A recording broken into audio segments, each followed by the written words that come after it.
Hello and welcome to Creative Coffee Series. And welcome back. Actually, I should say welcome back to Creative Coffee Series because it's an episode which we are doing after a long time. So, welcome back to that. And since we are doing it after a long time, I thought that let's make it a bit special. And when it comes to speciality these days, there's only one word which comes to my mind, which is spirituality. So I thought to start it with somebody who is high on spiritual vibes, and I would say high on spiritual quotient. So let's begin with that. So before I introduce who is on board with us, maybe something which came to my mind, or not came to my mind, actually, one fine day, while coaching, I was just browsing the quotes here and there regarding writing. And there was one beautiful quote which popped up, and that was, writing is not a skill, it's a calling. And that connected right to the heart because definitely it's a calling. Maybe I was doing it was a calling, but the dots got connected backwards. And with that, it was like the whole perspective shift happened. It was like, there was a lot of mist on my windshield, and suddenly there was a wiper, and it got me a lot of clarity regarding how writing is connected with spirituality. And so with time, I got into spiritual practices. Meditation was happening before as well. With this quote, I guess I got a bit more into meditation because I could connect both of these things together, which are very close to my heart separately as well. So I realized that, we are not human beings having a spiritual experience, but we are spiritual beings having a human experience. Very true. Very, very true. So keeping that in mind, I welcome Aanshul Bafnaa ji, who is a business psychologist and is a spiritual coach as well. And her spiritual quotient, as I can say, because these days IQ is already out of the window, EQ, and then there is this new thing, which is SQ, spiritual quotient. So she is high on spiritual quotient, and whoever is here today watching this live, I'm very sure that we are all into the same vibration of reaching to that level of spirituality and how writing and spirituality are connected. So I welcome Aanshul ji. Namaskar. Welcome. Namaskar. Namaskar. Thank you for having me on this beautiful platform. I'm really looking forward to our conversation. Absolutely. So it's lovely having you here, Aanshul ji. And there's a reason behind everything because we all are connected. So before we move forward, I would love to know about your journey of spirituality, how you got here and finally got into spiritual coaching. It's a long story, so I'll cut it as short as possible, keeping time in consideration.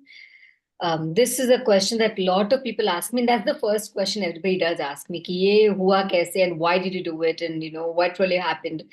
So I think it's very important to again restate the fact that my journey has consciously begun when I was 11 or maybe 12 years old, because I was really, really young when I started this off. And awareness of things moving was much younger than that. But consciously it kind of started to work, and my healing journey began when I was 12 years old. And that's why I say healing is a very innate process. You need to actually have it in you. And spirituality, though I don't like the word spirituality, although we all use it very, very commonly. And I think the word should be adhyatma and not spirituality, because you're जब आत्मा का अध्ययन होता है तो वो अध्यात्म है. And spirituality, although it's widely used, I don't think it's the best fit to use. I began my journey that time, and then after that, it just kept on growing. I experienced many things. I mean, what people do get very interested in is understanding how I kind of heard things and felt things, and there was a lot of pull. And I cannot deny the fact that coming from an elite business Marwari class family, there's a lot of other things. There's social pressure. There is a lot of other aspects to life, but my calling was very, very clear. At a very, very young age. However, when you try to fit into the society, you try to do a lot of things. My body and my mind were, and basically my body, my mind, and where I really wanted to go when we call the concept of Atman, if I can loosely use that word, taking the liberty to use that word, they were going 360 different angles. And I trained myself into different things. I studied abroad for a very long time, for around 7.5, 8 years. I traveled around the world. 9 years back is when I said, okay, I want to move completely into teaching spirituality, because it came to me as a past life thing.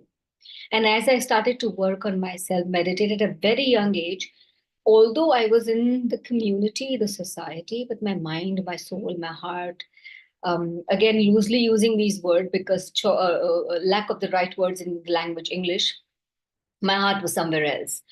And then slowly the journey began there. So my journey has started way young. And with God's grace, I do past life regressions now, but going into my past lives through meditation has shown me many lifetimes that I've lived before. And so I understand why it has begun in a very young age for me, because you drop something at some point and then pick it up the next time.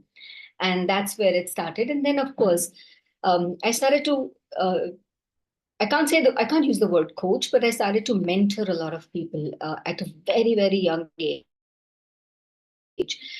Everything that you said helped, everything that you did healed, everything that you predicted came true, everything that you mentioned worked out. It's nice to experience that, but later when you started to uncover those things, I realized it is because of that spiritual streak that I have. And I've had that through my maternal side of the family. And I think that just built slowly over and over and over again.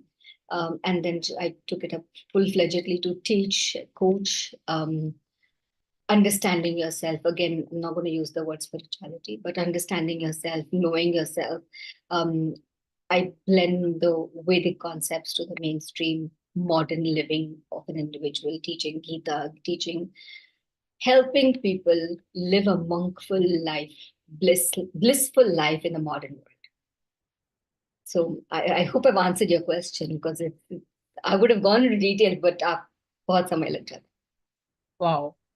That's actually very inspiring. It gave me goosebumps that you started so early, and that in fact reflects in your gestures, in everything, and that's how I guess spirituality touches you in various holistic ways. It does. It's not, people talk about spirituality में एक चीज करना है, spirituality में दूसरा चीज करना है. आप उसको, वो ऐसा कोई शरीर का अंग नहीं है ना. It's not like a part of the body which say that, oh, I will only treat the heart, or I only treat my legs, or only go to the orthopedic, or I'll only go to a neurosurgeon. It's a holistic approach. So spirituality will be in your finance, in your marketing, in your behavior, in your cognitive thinking. It will be in your psychology. It will be in how you manage relationships. It will also be in how you cook. So it has to be integrated. It cannot be like one or the other. It doesn't work like that.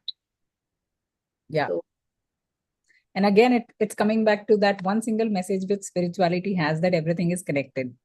It is. Spirituality is, I mean, again, what is the whole concept of spirituality? When we look at that, it's not about healing.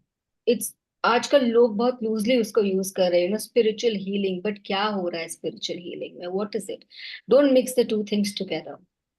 Yes, it is healing on a very spiritual, subtle level, but spirituality is far more deeper than just healing or crystal healing or Reiki or hypnosis. It's a far more detailed approach towards uncovering or eliminating all that is stuck on yourself, that is not letting you see who you really are. That journey is about knowing yourself. Indeed.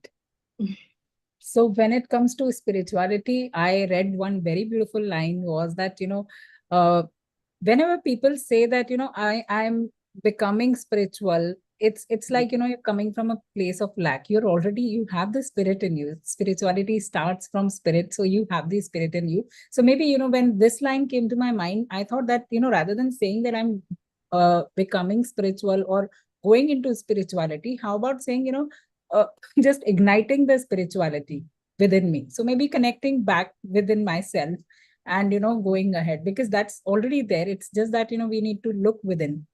However, while we say that, the idea Maybe, is very, when this line came to my mind, I thought that, rather than saying that I'm. Is it Tree saying just something? a Sorry. moment. Hello? Yeah, I can hear you. Yeah. There was some double voices coming. Okay. So repeating the thing that, when such ideas come, when people say that, we have something within us, but many of us, we are not able to discover because of our, ego selves and all that part. Correct. It looks very vague concept to many people. So, and it kind of sends a sense of fear in many that, if I go into spirituality, I'll have to go to kind of that sannyas thing. So, I actually loved your handle when it said ModMonk. So Yes. monk in the modern days. Correct. Absolutely. And I have to give the complete, what do you say, thanks to a media house who put that name there, Modern Monk. Wow. It wasn't me who did that. So I think I'm going to be lifelong. I'm going to be grateful to them. Wonderful. Yeah. So Anshulji, I wanted to ask that how these two things can be integrated, where people think that, these are two separate things, modern life and spirituality. And how what would you say on connecting these or maybe integrating these two things? I think they're always connected. There is nothing not to be connected in them. I think the concept that people feel that they're actually two different things is the major issue. तो connect तो आप उसको करोगे ना when it is disconnected. Only thing that an individual needs to do in a modern world is try to discover the path that kind of bridges the two things together. And I would say it's not even bridging, it's an overlap. So when you live in your modern life, let's say, everybody's busy with offices, they're busy with meetings, they're busy with dinners, parties, pubs, gatherings, house parties, home parties, going out, traveling, all of those things. Who is really doing it? I'm doing it, you are doing it, we're doing it. Individuals are doing it. And if an individual is doing it, let's say, for example, even if we can start thinking this way, मैं आपसे बात कर रही, I'm talking to you, right? I'm talking to you, you're being able to hear me. So really, who is talking? Am I talking? Or is my mouth talking? And if you're hearing, who's really hearing? Is your ear hearing or you're hearing? So when you start to distinguish these things and start to question really what is happening. So it is me who is saying these things. I'm using my mouth or my vocal cords to actually sound it out to you. You are hearing it, but you're using your ears to grasp or absorb that content.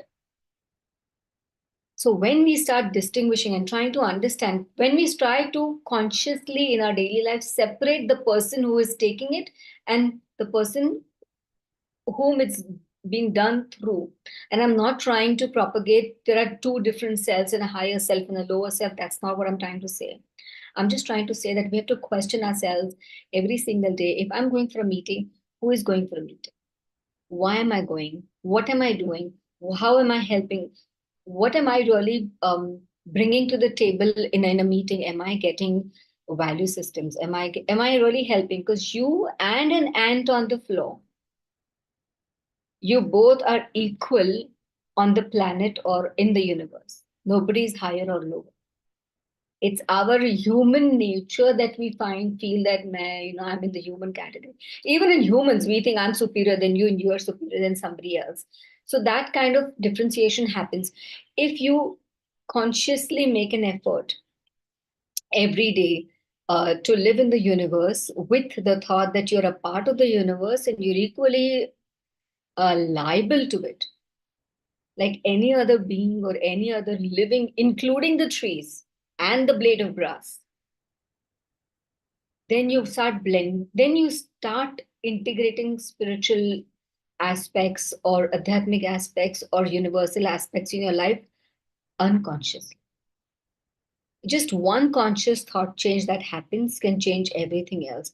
Just the fact that you get down from the bed early in the morning or whenever a person does, do we really, and in our Vedic scriptures, we usually pray to the Mother Earth before we put our foot down, because you're killing people over. You're killing germs, you're killing ants, whatever you're trying, when you're walking around on the ground.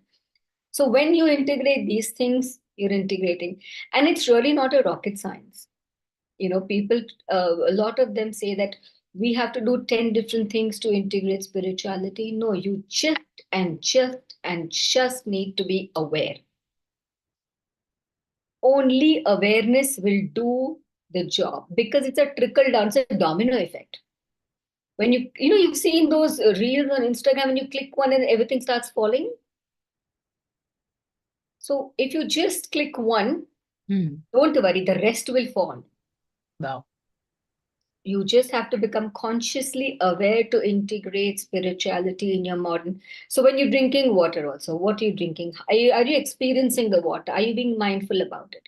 When you start doing these things, you start integrating. Then you can, of course, get concepts like being present in the moment, being happy or not, neither being happy nor being sad. That's a difficult space to be in. It's a practiced space to be in, but it is possible. But that happens naturally. उसको आपको कोई मेहनत नहीं करनी. Only mehnat you have to do, and the most difficult part is be consciously aware with courage, because once you start on this journey, it's like a Pandora's box. Only things are going to keep coming out. It's like when you're cleaning a gutter, when you pump it up, everything comes out, right? Same thing is going to happen. So if you're walking on this journey, I think you need to be a little courageous to walk. And it will integrate. It's really, because it is not one to another. It is one with another, always.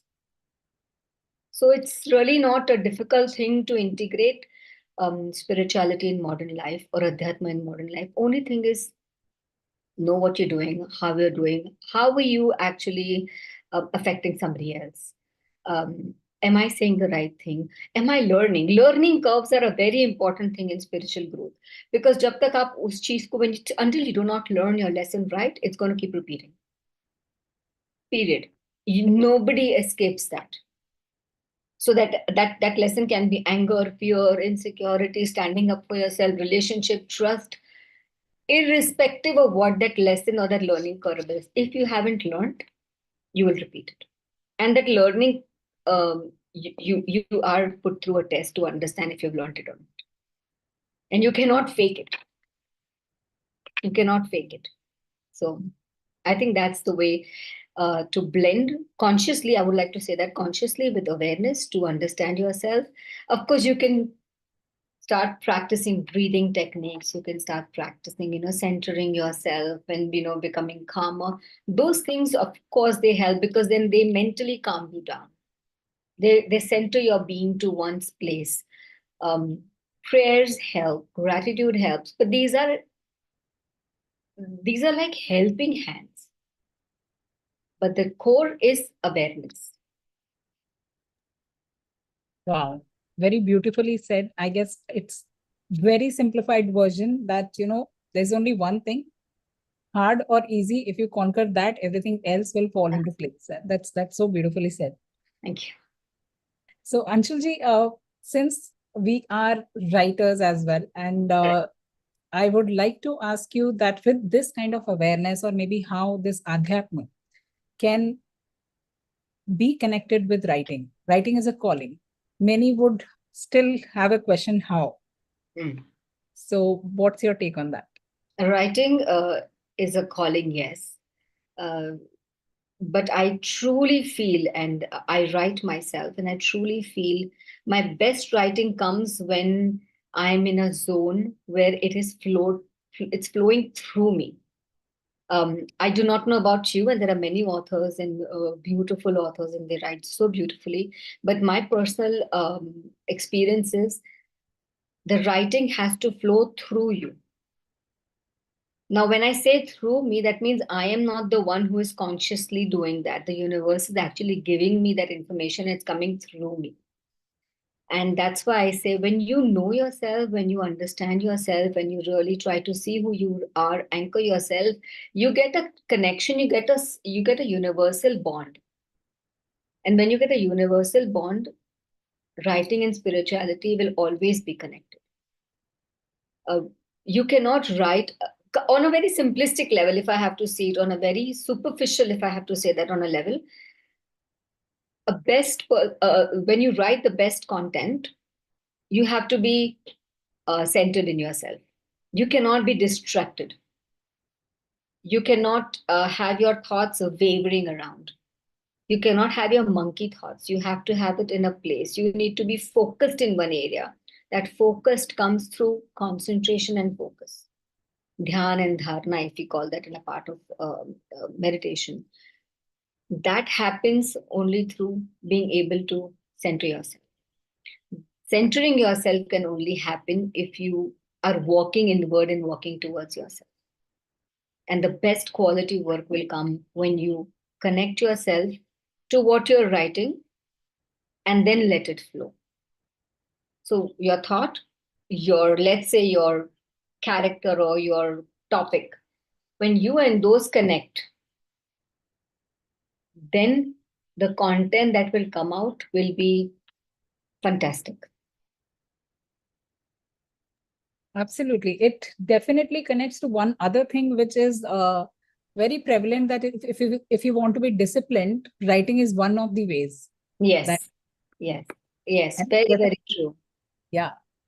So while you beautifully express that how writing and spirituality are connected, I would request you to shed some light on maybe some tips or I would say some quick hacks for writers to maybe, how do they connect with themselves when they sit to write? Okay, so there are a couple of things that they can probably do. One of the main things that they can do is visualization technique. And I feel that when you see something, you express it better.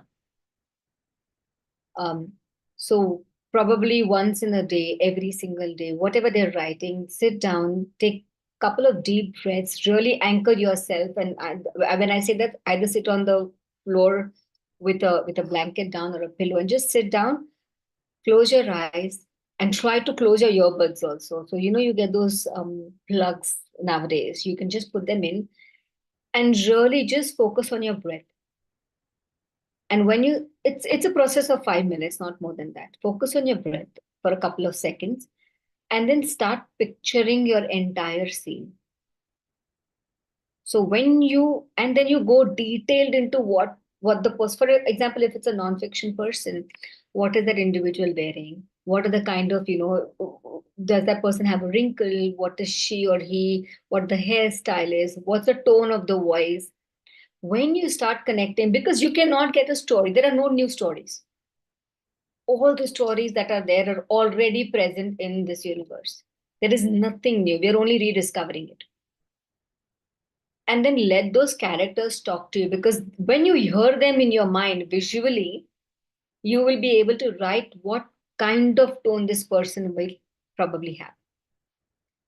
Then you kind of describe it slowly. And then I think a technique that you can use for writers is, let's say, for example, I'm just showing, if you have a card like this, if it's just a card, you look at that card for at least 30 seconds, then close your eyes and try to recreate the whole thing.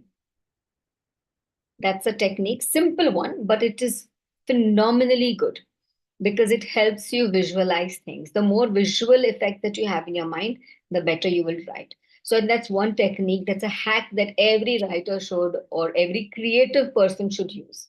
Any creative, either you're a writer or not, but a creative person should actually use that, because then it gives your mental juices a run for. A second thing is breathing techniques. When you breathe, you again center yourself and you let yourself loose. Another thing, while in blending breathing, is when you listen to music, listen to a good nice loud music.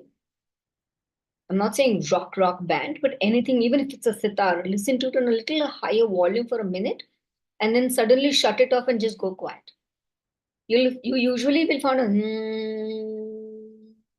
sound later when you are out of, even when you hear these lot of DJs and roadside sounds, when you hear them in India specifically, and then you suddenly close the door, you feel like something is really vibrating in your head.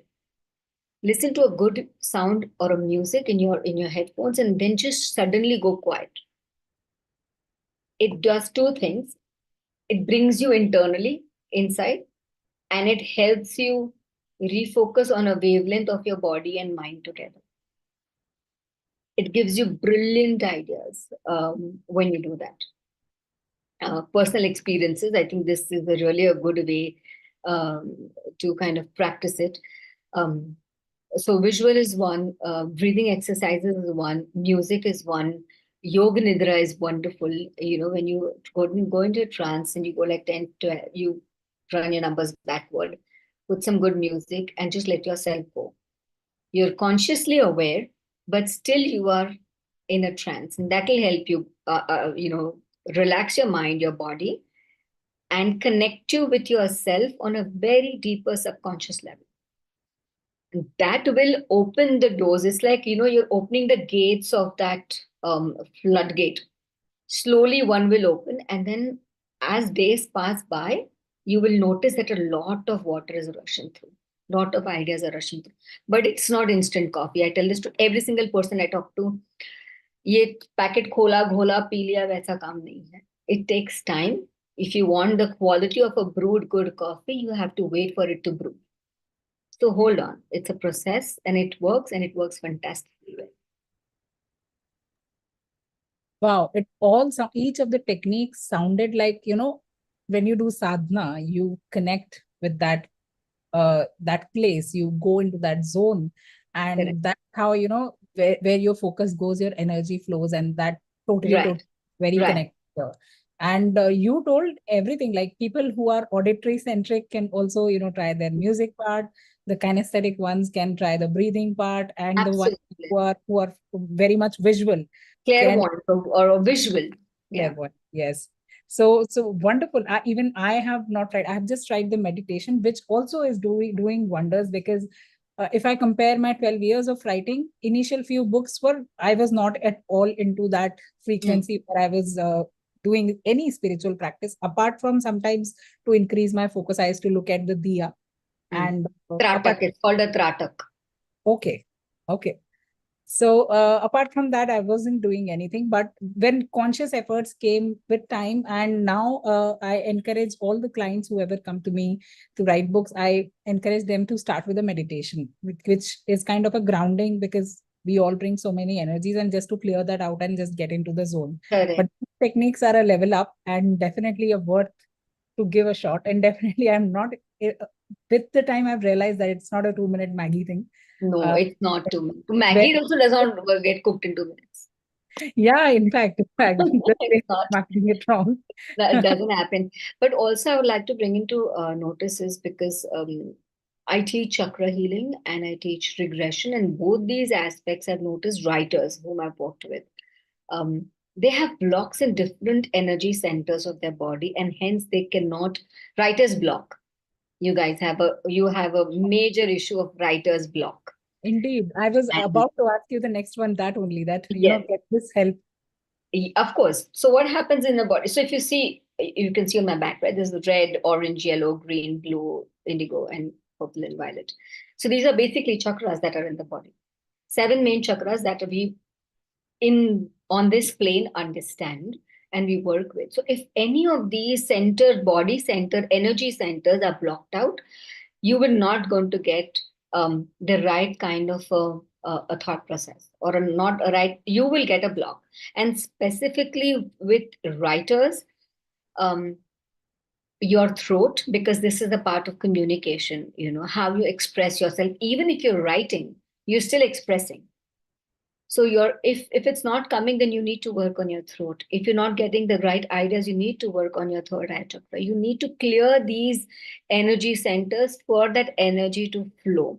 And usually you will notice that if your Swadhisthana is blocked off, let's say, or a Manipura is blocked off, these writers, even if they want to express themselves, they have a very low self-esteem to put themselves on a piece of paper. So they might have a good idea, but they don't have the strength or the confidence to put it there. That is blocked out. So you need to work on your energy. That's why grounding is very, very important. Praying before you write is very, very important. Connecting with the universe, because these 5 elements, the universe is made out of that. When you connect with that, those energies will help you clear your system and let it flow and give you the content that you need to really put out on a piece of paper. I think those are important aspects. That's why I said, spiritual, again, loss of the right word, but spirituality, you need to understand these energy healing centers to write correctly. And I say these energy healing centers for everything, for a matter of fact, that can be used to give good kind of content. And if you're having a writer's block, then you can use affirmations. A lot of people are using affirmations right now. But affirmations will not work if you don't believe in it.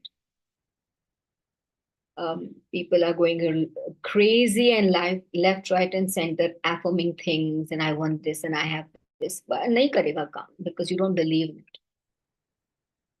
So if you want to clear your energy or block, your writer's block, then you have to affirm that it is clear, or at least visualize.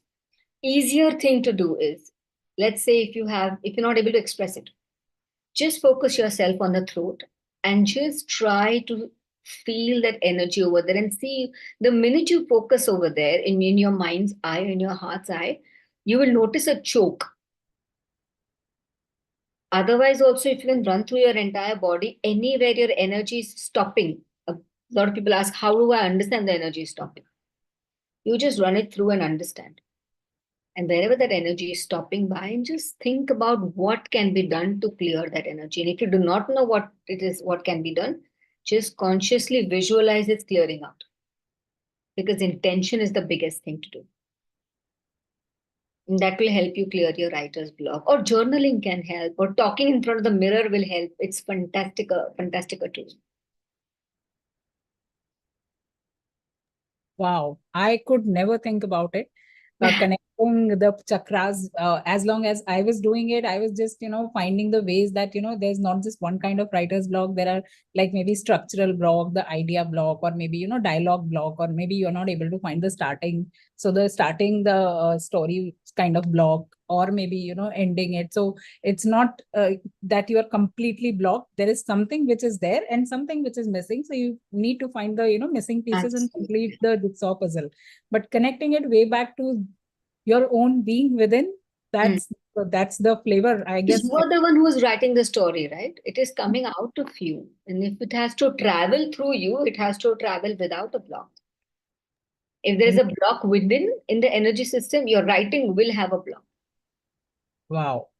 That's very powerful and very insightful. I guess hardly anyone would have given a thought to this depth. However, whoever does give a thought to this depth, I'm sure like whatever kind of block they are having, especially the belief block, which many of the writers suffer from, the mindset blocks that, who will read it, and I'm not worth it, and how would I make it big, and questioning all these things. So, Correct. so definitely it's going to be a holistic approach for that. Absolutely. Indeed. So, Anshuji, how about your writing, or how much you have done? What are the books on the plate or on the cards, and how is it going? And how do you approach writing? I have been writing ever since I've known how to write. As a child, I used to write a lot of poems, stories. Right now, also, I have a couple of books in making, and it's there. And I would not put myself in a writer's block situation, but I would put myself in a situation where the time is not right. Because I feel when the time is right, it's going to come up. But I'm writing a couple of things. One which specifically looks at how do you move from the drama of life, the nonsense of life, the chaos of life, from the frantic world that we are in, while you're in that, how do you kind of create a blissful, calm mental state? So that is something I'm writing on. I'm into Nirgun poetry, which is spiritual romantic poetries. Wow. So I'm writing something on that. My writing journey has has been very fruitful, flowery. Um, it just has to be now offered to the divine feet. Wow, that's wonderful, and looking forward for all the books, especially the Sufi poetry, because it's somewhere like when we were talking once, and when you said that what is spirituality other than romancing with yourself and romancing with Correct. others, that idea was like, oh yes, I never thought about it this way. It's all about feeling loved and expressing that love, and Absolutely, absolutely. It has to have that feeling towards. You cannot express something unless you felt it. Then you can feel it in the mind, in your zone, in your trance, in your body, in your heart, irrespective of that. So I truly feel like that. It will come. It surely will come, and I promise by the early next year or the end of this year, one should be offered at the divine suite. wow, so much on toes for that. And one thing I wanted to know before that, we have got a comment from Teji Sethi that connecting chakra blockage and its remedy to clear communication block. It is an amazing insight. Thank you. Thank you so much. I'm glad you enjoyed the concept, and please use it, try with yourself, and understand, just sit down, breathe, and understand where the energy is flowing. I think you will find a lot of shift in your energy when you do that. Indeed. So all those who are watching us live, you can drop in your questions. Meanwhile, I have another question for you, Anshulji, and that is how, what are as you said, that visualization is the biggest or power And tool. one of the powerful tools, yes. So how they can manifest their better writing, or I would say the best version of themselves as a writer through visualization. So you're asking two different things. I'm going to split your question and correct me if I'm wrong as to what you're trying to ask. When I'm speaking about visualization, I'm talking about practicing um, dharana or visual techniques to Okay. get your mind or your conscious or subconscious level open to different ideas. So when you visualize, you open a whole, it's like a cinema. You get into like a multiplex and you move in. It's like walking in there. Then you have multiple doors. You can keep moving into different, you have like 24 screens nowadays in a big cinema hall. It's like walking in there, and then you can open up any door and see different things. That is what visualization will do to you. Coming to manifestation, it's a whole different thing. Now, manifestation will happen when, now you can use visualization techniques for manifestation. That's a different thing.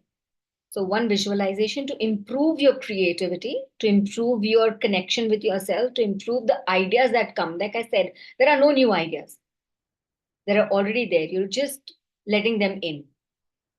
Then there is something called as visual manifestation. Then for that, you can journal, you can write, I'm a great writer, or create a right affirmation. Now, even creating an affirmation is a very scientific way of doing it, so that your mind kind of understands the words that you're actually trying to program in your mind. And you have to repeat it like a mantra. Just chant it over and over and over and over again, so that you can't start feeling it. Again, manifestations will only work when you believe. For visual manifestation, you can create a vision board, you can create, repeatedly see something over and over again, say it over and over again, so that your conscious mind imprints that information on your subconscious. And once that imprint happens, your conscious mind has no option but to give it, because majority wins. And your conscious mind is a small part, and your subconscious mind is a very huge part of your the entire mind that we have, or the thought process that we have. So your visual manifestation will work on that.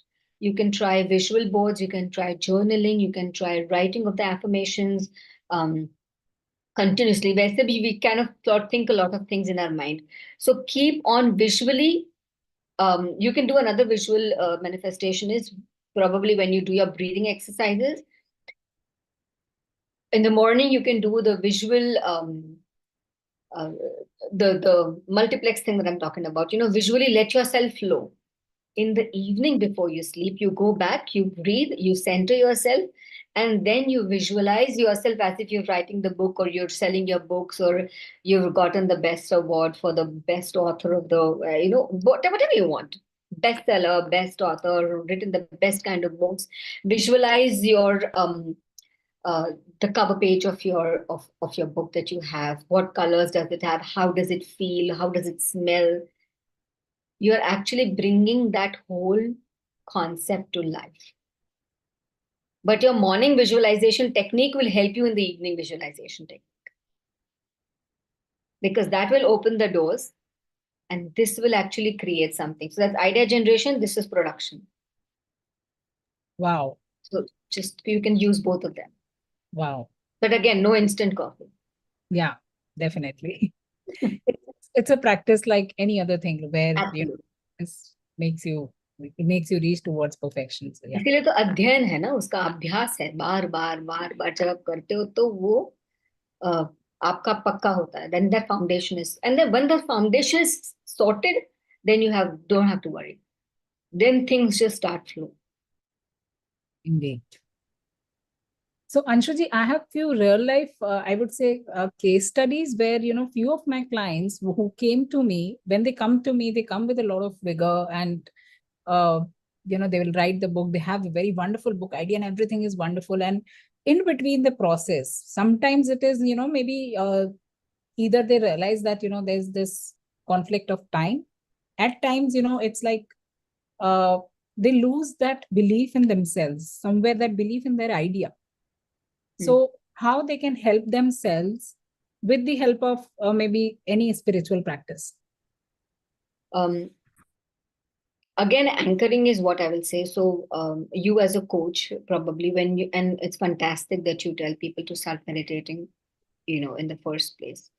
I would also suggest, if I may, when you tell somebody to meditate on something, tell them to write that idea very crystal clearly, because they need to visualize that thing. You can actually use visualization techniques. Why am I actually writing about this?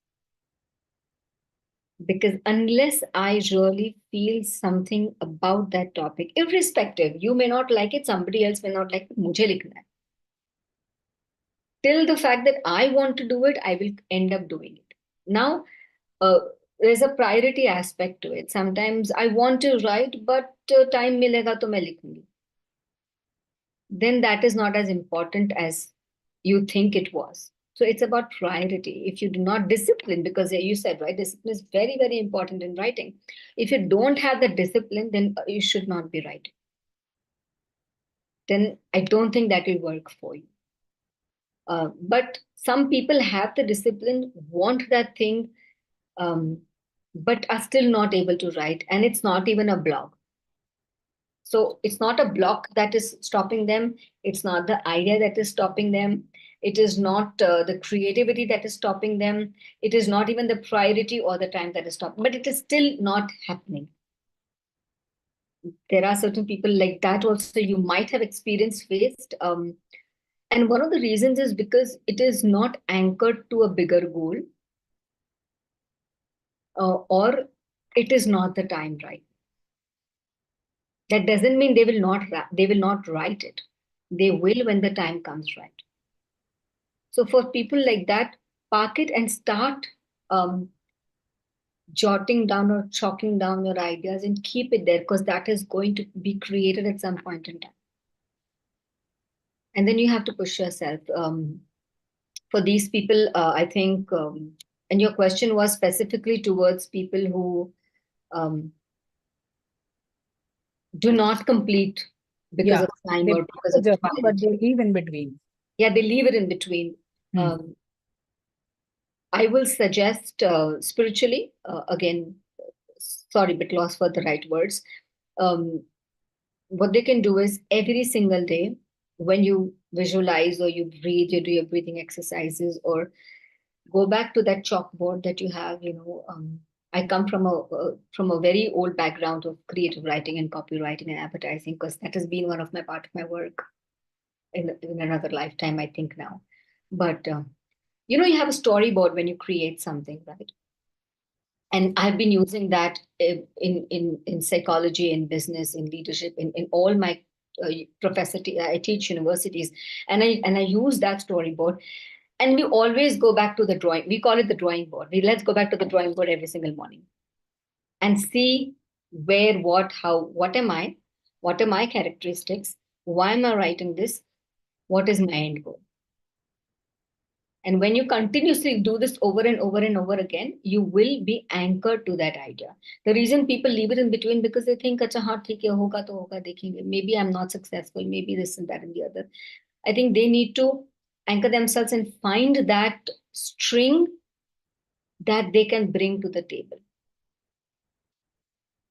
When I can offer something to you, I feel myself valuable.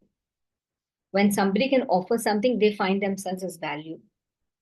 When you are writing that book, you're finding yourself valuable, and that value needs to be found. That value can only be found when you are walking inside and understanding it. So those practices of breathing and anchoring can be used every day. But again, every day has to be a ritualistic practice, a disciplined practice. That was indeed very profound when you said, because what often happens, and some people may take it that it is just not the right time. However, checking that checklist beforehand and then moving to this part where, connecting with anchoring yourself and, going back to the drawing board. So maybe, finding that strongest why where you begin with. Remembering that every single day keeps you going. And I can totally connect it with my journey of writing all the 4 books, where I used to start from that one idea which I really want to convey with the book, be it whatever kind of story or whichever the character it is, or even if it is a non-fiction. And keeping that idea on my desktop along with the book cover, which I used to make just a temporary book cover. And since They're already using visual practice then. Yes. Visual When manifestation. I opened the laptop, it used to tell me that this is what it is going to be. And this is the idea you're going to give to the world. And that used to empower me. It used to kind of, I would say, possess me, that till the time I was completing that day's target, I never used to get up from my chair.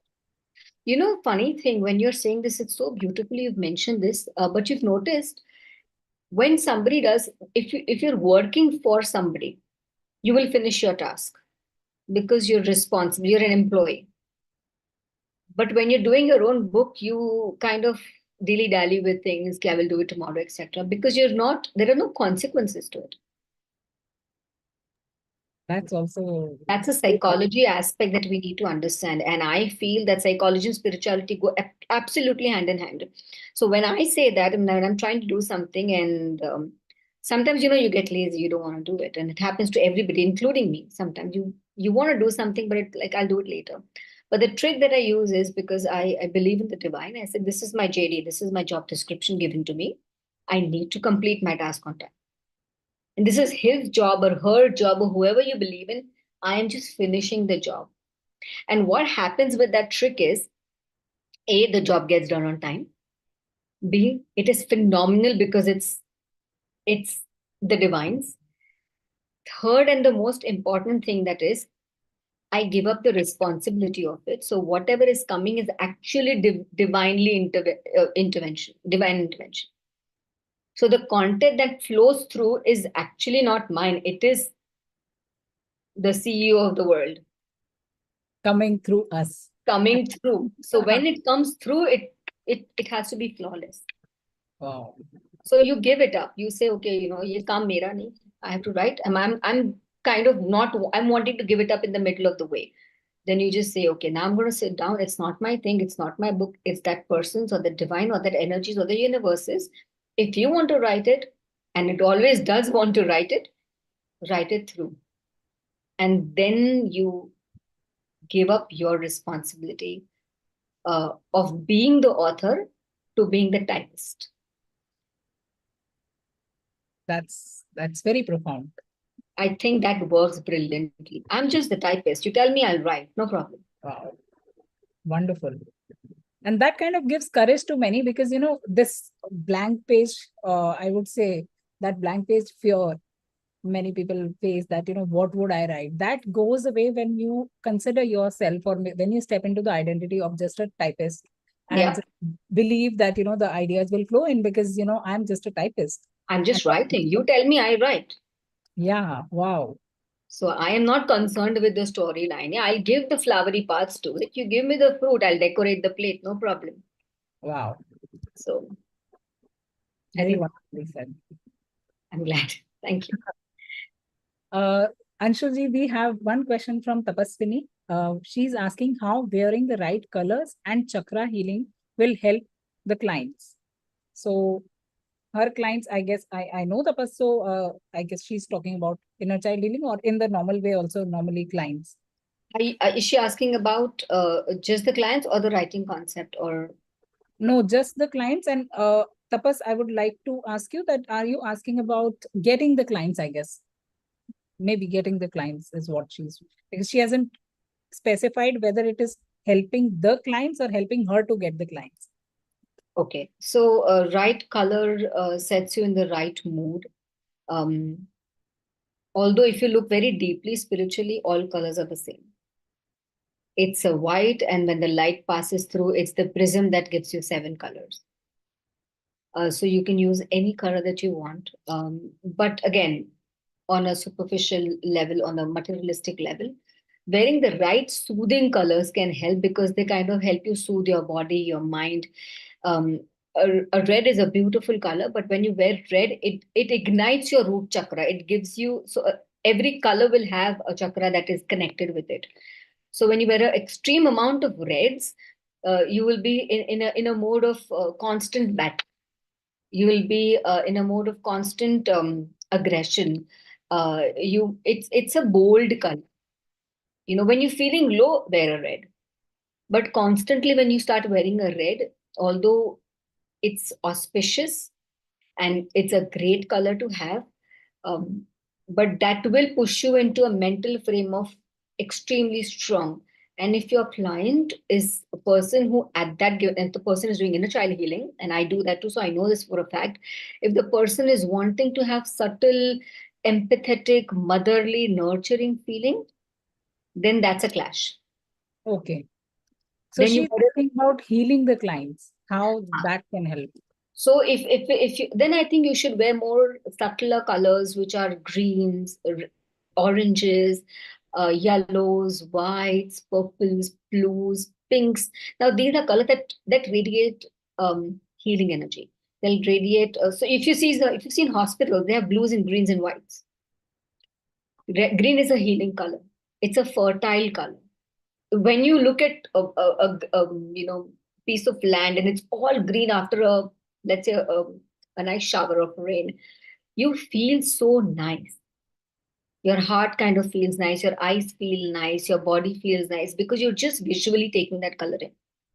So greens will help, pastel greens will help, pista green will help, sea greens will help, turquoise blue will help.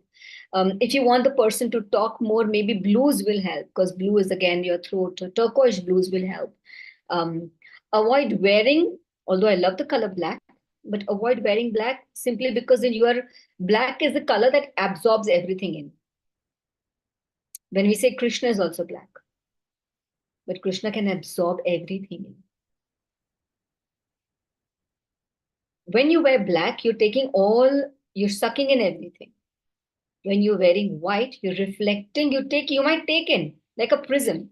You can take in, but you're also reflecting out.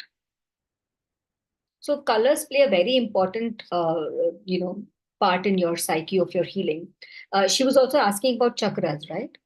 Yeah. So her question was how wearing right colors and chakra healing will help the clients. So wearing the right colors to heal clients, and chakra healing also to heal the clients. Yeah. So depending if you're checking for yourself, you need to see which alignment of your chakras is not correct. If your root chakra is not clear, then you will kind of not be able to help the client understand their fundamental issues. If the client's root chakra is not clear, then of course, then if it's yours is clear, you can always help the person move up. If your throat, or if you, let's say, if your heart chakra is blocked out or not as aligned as it should be, then you are emotionally going to be choked up, and so is the client. So I think more than the client's chakra, the healers or the therapists need to really be careful about their alignment. Wow. Because when we are aligned, a lot of the healers today, and I'm unfortunately, I'm going to say this out in public, is that you, as a healer, they are not aligned with themselves, but they're healing. They're doing more harm than good. So we need to, and Tejaswini, right? Tapasya. Tapaswini, sorry, my bad. If you're practicing every day in the morning, practice alignment of your chakra, and you will notice the changes. You practice alignment of your chakra system, and the result that you get with your clients will be phenomenally different. They'll be different because you will radiate that energy. Your energy will flow within your body, and that will come out. So if you do that, practice, start from the root, go to the top. Simple way of doing it, I can actually tell you how to, not going into much of a detail of chakra healing. You can just, there are a lot of bij mantras for everything, colors, there are a way to do it, but simple Om can help you clear it out. So just go mentally, go through every part of every chakra and just say Om, Om, and you move up. And then you continuously, all you are intentionally telling, I'm clearing my system. And I think that, and you will visually realize that they're all aligned together. And that's all that you want. And they will help your clients. Your colors will help, and your chakra system will help. That's very profound. I hope I've answered her question. I really hope I've answered her question. I'm sure she will definitely reply in the chat. Yeah, she's saying thank you so much. And it is so much resonating, because when we were in TTT learning to train the trainers, and we were trained as trainers, there was this book especially which was named as Presenting Magically, and the book itself is based on this concept of energy. So the energy which you are carrying in your coaching, in your trainings, that same energy reflects in your whoever is attending your coaching, or maybe clients, because that gets transferred, and then how to change that and how to be centered. And the whole book was about that. So the totally resonating that the energy is coming from you and then healing the clients. Very good. It is, it is everything that is inside you that's going to reflect out. What is outside is going to reflect inside. So wow, that's how it is. Very profound.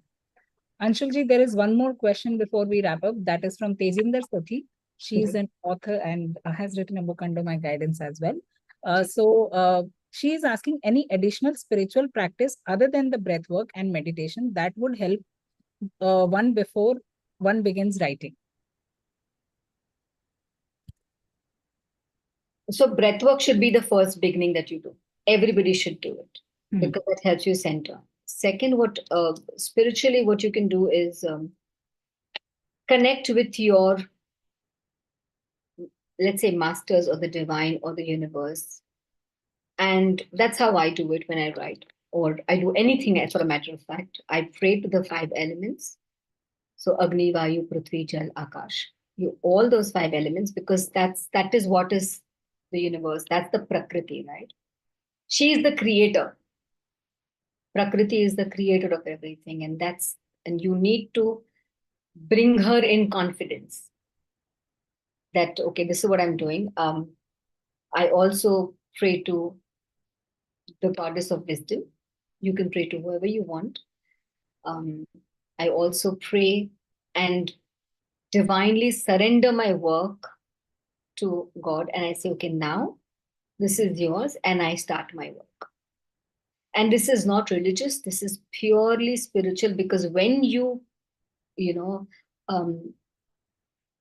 how do you say it? Tattvamasi or Aham Brahmasi. I am the Brahman, I am everything, that am I am that. And when you blend the two things together, you are opening up the universe. So that is a practice, a spiritual practice, purely adhyatmic practice that you can use ritualistically, again, not religiously, ritualistically, spiritual practice that you give your work to the divine or to the universe, and you ask for it. So that whatever happens, happens under the guidance. That is a practice that I will suggest other than breath work and meditation. In fact, if I say it, this works even more than anything else. Breath work is again important. You do it. It's a must. You cannot live. You probably will. Everybody will die if you stop breathing. And everybody will live better if you start breathing correctly. So breath work is important, but I think connecting with the five elements to wisdom herself or itself or himself or whoever, whatever gender,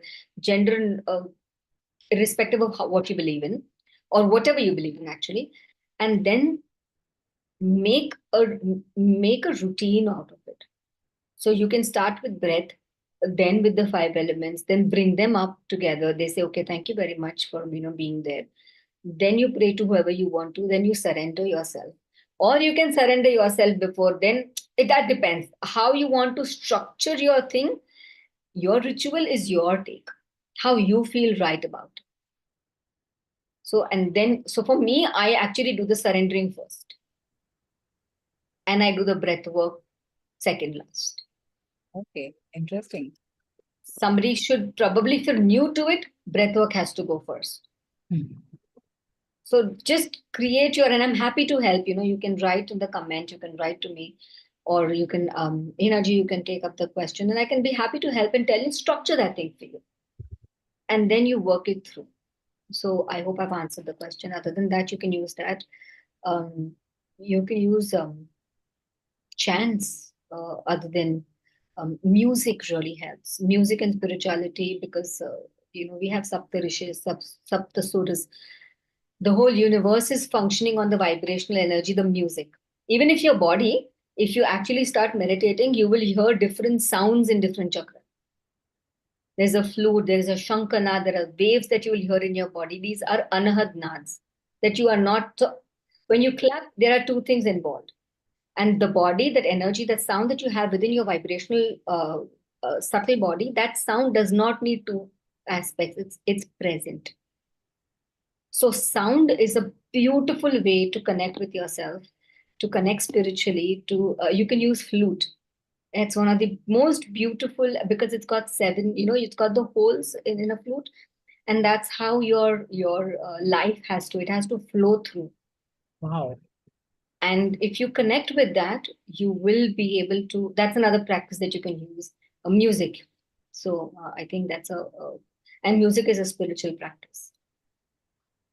So Very beautifully and with a lot of depth you have answered this, that it's kind of, I'm lost in that answer. I So hope I've answered her question. I really hope I have. definitely. Thank you so much from her behalf, on her behalf.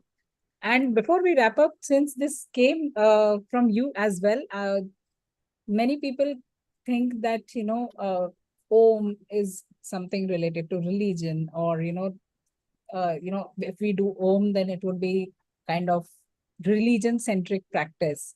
And spirituality and religion are many a times, there's a very thin line according to people, and they think that, and there is a lot of confusion. So what is your take on that?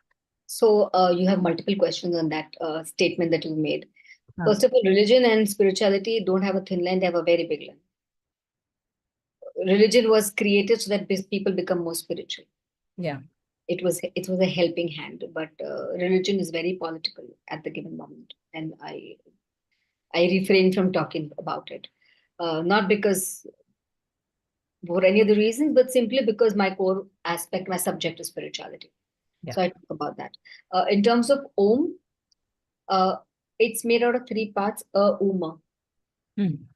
And that's the vibration of your body. That's the sound that you will hear in the universe. And you can scientifically check it out. There are researchers that are there that sound is present somewhere in the universe, that the whole universe is bugging. That sound is vibrating. That's the sound that's outside. That's the sound that is inside. So what we are doing is we're only trying to connect the two. 91.1 FM लगाओगे तो 91.1 FM का गाना सुनोगे ना. So you put your vibration, the frequency on the universal frequency, put it together, you will get a lot of good content out. That's all we're trying to do. We're trying to fit the vibrational energy of the frequency of the sound, the music that we have, with the right sound of the music that is there already present. It is not religion, it is vibration. And even if you say Om multiple times, you will feel the vibration. There's nothing to do about the word Om. It's because the Vedic scriptures have been using it for a very long time. There's an Upanishad speaking only about Om. It is a belief that Om is Hindu and Om is religious. Because Vedic scriptures पहले से ही थे. अब जो पहले से ही था वो Hinduism में ले लिया तो उनको लगता है it's a religious aspect. But everybody, and if you think somebody who is, let's say if you have somebody with a different religion coming to you and if you say Om, say कि don't worry about it, no, forget the religion. आप पनीर पे ध्यान दो ना, आलू मटर पे क्यों दे रहे हो? Exactly. You want a result, you have a vibration, it's a sound. अगर ओम भी नहीं होता तो it will still create the vibration. Exactly. So then do that. I mean, whatever helps somebody else, it doesn't matter. I've had a lot of different people, but still practice Om because it's giving them results. Or religion ka koi lena dena nahi, it's the sound vibration that is helping them. Absolutely. And with this, I guess a lot of vibrations, a lot of vibes and frequencies have leveled up with this wonderful session where we have talked a lot about spirituality, but in a way where it connects with modern world. Not connect, I would say these are integrated. And thank you for giving that much of clarity that I don't think so people will have questions regarding this, especially when it comes to religion, spirituality, and a lot of overwhelm when it comes to integrating that into life and in the writing, which are wonderful, wonderful tips and hacks which you have given. And I am surely going to try each one of them. Absolutely. Thank you.